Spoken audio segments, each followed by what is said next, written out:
होता है निर्माण देश का पाकर उत्तम शिक्षा, करें देश के सफल नागरिक निज कर्तव्य समीक्षा। प्यारे बच्चों, कैसे हैं आप? आई होप आप सब अच्छे से होंगे और पढ़ रहे होंगे। मैं तृप्ति मोहर, शिक्षिका, राजकीय कन्या इंटर कॉलेज किला रामपुर से आज की इस कार्यशाला में आपका हार्दिक स्वागत करती हूँ। सर्वप्रथम आप सभी को अंतर्राष्ट्रीय बालिका दिवस की हार्दिक शुभकामनाएं। शिक्षा और बालिकाएं ये बहुत ही महत्वपूर्ण विषय है जिस पर चर्चा होनी ही चाहिए। अभी आने वाले कुछ दिनों के बाद हम अपना गणतंत्र दिवस मनाएंगे, यानी कि हमारा संविधान। हमारे संविधान निर्माता डॉक्टर भीमराव अंबेडकर जी ने कहा था कि शिक्षा वो शेरनी का दूध है जो पिएगा वो दहाड़ेगा। और इस समय सबसे ज़्यादा दहाड़ने की आवश्यकता हमारे देश की बालिकाओं को है, क्योंकि अगर हम अपने इतिहास को उठाकर देखें तो हमें ज्ञात होगा कि हमारे देश में ऐसी ऐसी विदुषी महिलाएं हुई हैं जिन्होंने हर क्षेत्र में अपने परचम को लहराया है। चाहे हम गार्गी की बात करें, मैत्री की बात करें या लोपा, या ऐसे अनेक ऐसे नाम हैं जो उंगलियों पे नहीं गिनाए जा सकते। इनसे इतिहास भरा पड़ा है। एक बात जो हमारे देश में कही जाती है कि हमारा देश पितृसत्तात्मक है, हमारे यहाँ जो पुरुष प्रधान समाज है, लेकिन ऐसा नहीं है। हमारे देश की जो प्रथम सभ्यता रही है, सिंधु घाटी सभ्यता, वो मात्र सत्तात्मक थी।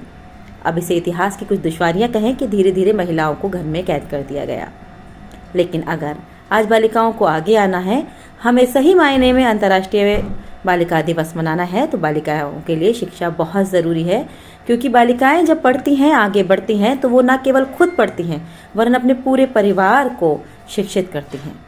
एक अच्छी पढ़ी लिखी बालिका अपने देश के भविष्य का निर्माण कर सकती है, क्योंकि देश के भविष्य के निर्माण के लिए महिला और पुरुष दोनों की ही समान भूमिका होती है।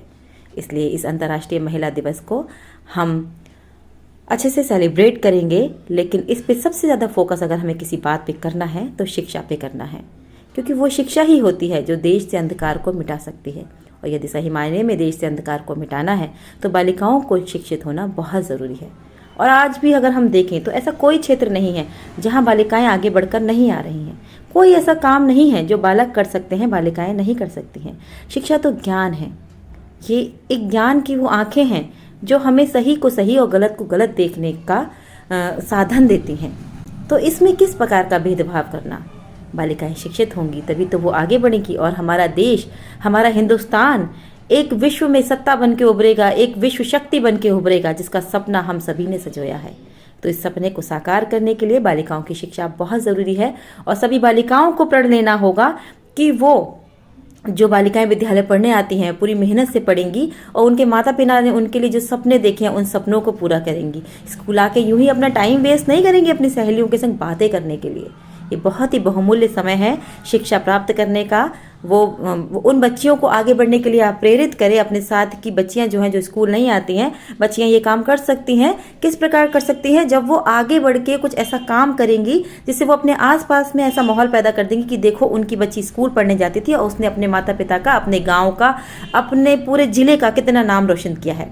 तो यदि एक बच्ची ऐसे आगे बढ़ती है तो वो 10 बालिकाओं के परिवारों को प्रेरणा देती है। उन्हें भी ऐसा लगता है कि हाँ, हमें भी अपनी बच्चियों को पढ़ाना चाहिए, आगे बढ़ाना चाहिए। आज हम जेंडर इक्वलिटी की बात करते हैं तो उसके लिए बहुत ज़रूरी है कि बालिकाएं शिक्षित हों। लेकिन बालिकाओं को भी ये बात ध्यान रखनी पड़ेगी कि जब हम जेंडर इक्वलिटी की बात करते हैं तो हमें वो सकारात्मकता के क्षेत्र में अपनानी चाहिए। आजकल सोशल मीडिया पे आप देखेंगे कि बालिकाएं भी भ्रमित हो जाती हैं, वो अपना बहुमूल्य समय यूं ही बर्बाद कर देती हैं रील्स बनाने में। लेकिन ये जेंडर इक्वलिटी नहीं है। इस प्रकार की चीज़ों से आप नहीं आगे बढ़ पाएंगी। आप पढ़ेंगी, लिखेंगी, आगे बढ़ेंगी, तभी एक अच्छे समाज का निर्माण हो पाएगा। और एक बार पुनः आप सभी को अंतर्राष्ट्रीय बालिका दिवस की शुभकामनाएं और बहुत बहुत धन्यवाद अमित जी को, जिन्होंने इस कार्यशाला का आयोजन किया और आप सभी बच्चियों को प्रेरित करने हेतु ये सुंदर कार्यशाला बनाई गई है। आप आगे बढ़ें और अपने हित में, अपने देश के हित में, इस समाज के हित में कुछ कार्य करें। धन्यवाद।